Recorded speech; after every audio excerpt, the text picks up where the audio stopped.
Hi, my name is Olivia Blackwell, and I'm a senior at West Shore Senior High School. I never imagined that my senior year of high school would be so different than all my other past school years due to the ongoing coronavirus pandemic. The way I'm currently doing this presentation shows how the virus has impacted our everyday lives. The virus has infected millions of people worldwide and has tragically killed thousands and thousands of people. After seeing the destruction the virus has done, I knew I wanted to do something to help others. Masks were starting to become a necessity, and I thought that I could learn to make cloth face masks to give to others. To go along with making the cloth face masks, my research paper shined a light on the importance of wearing a face mask.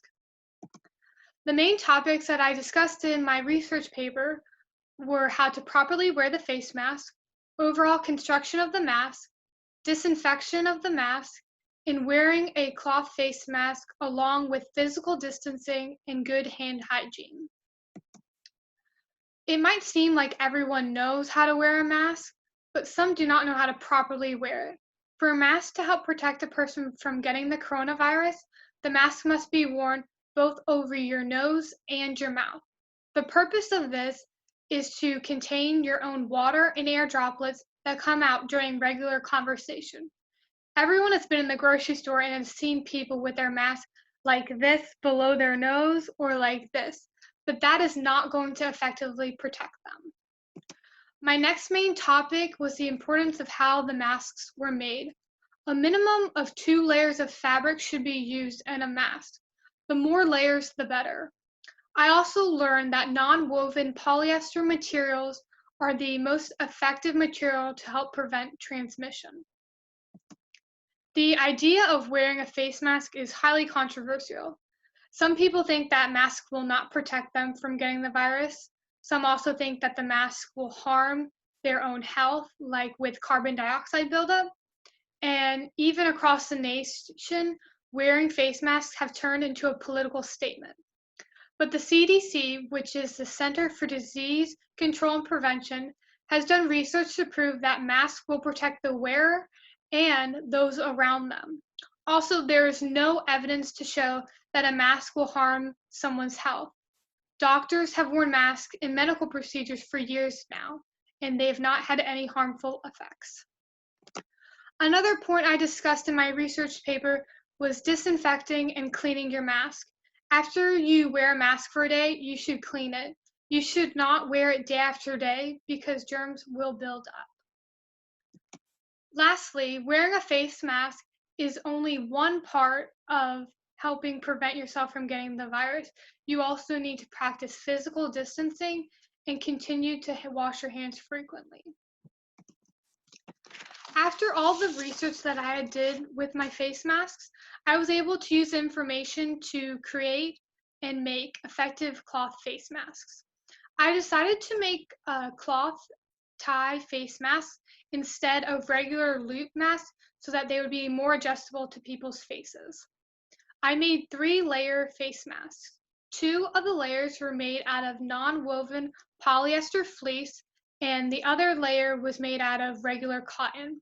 To make these masks, I would cut out the 3 layers of fabric, 9 inches in length and 6 inches in width. I would then cut out the fabric ties, which were 18 inches in length.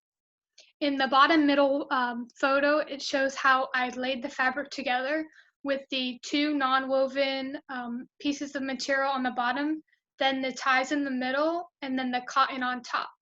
I would then sew around the edges until the very last tie, and then I would leave a small hole to then be able to reverse the material inside out.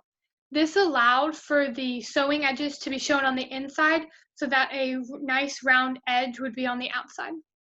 After it was flipped inside out, I would then make the folds. I would fold them on one end and then go over to the next end and even them out. I would then use binder clips to hold the folds in place until I sewed around the mask again. After I sewed around the mask, then I was done creating my first mask. My project consultant was Elizabeth Nunziato.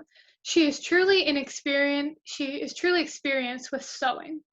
She has made curtains, napkins, pillows, and even knows how to alter her own clothing to fit her properly. She taught me how to use her sewing machine, and she also helped me with the problems that I faced when I was sewing my masks.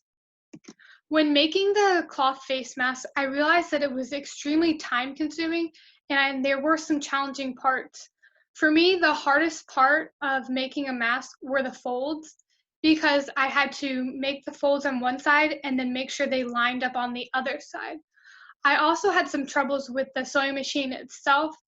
I jammed the machine a couple of times, so I had to go into the bottom and take out the thread that was jammed in there. I also broke a couple of needles over the thick folds because I had normally 3 layers, but when you fold the fabric over, it was really like going through 6 layers.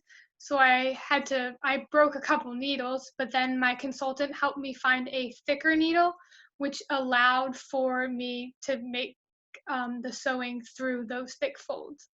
And I know that without my consultant, I would not have been able to continue making these masks. My research allowed me to find the right materials to make effective masks for others. I knew I wasn't trying just to make some regular mask. I wanted to make sure I was making a mask that would effectively protect someone from getting the coronavirus. In total, I made 15 cloth face masks. I donated them to the local homeless shelter. I think that everyone should have access to a mask so that they can protect themselves. From doing this project, I will continue to make these face masks even though there were some challenges and learn other sewing projects.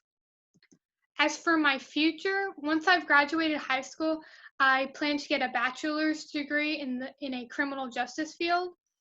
I have some options of where I can go to college, but I have not yet decided. Here is my contact information, so if you have any questions or comments about my project or presentation, you can let me know. And I would just like to thank you for listening to my presentation, and I hope that everyone stays safe and do your part by please wearing a face mask. Thank you.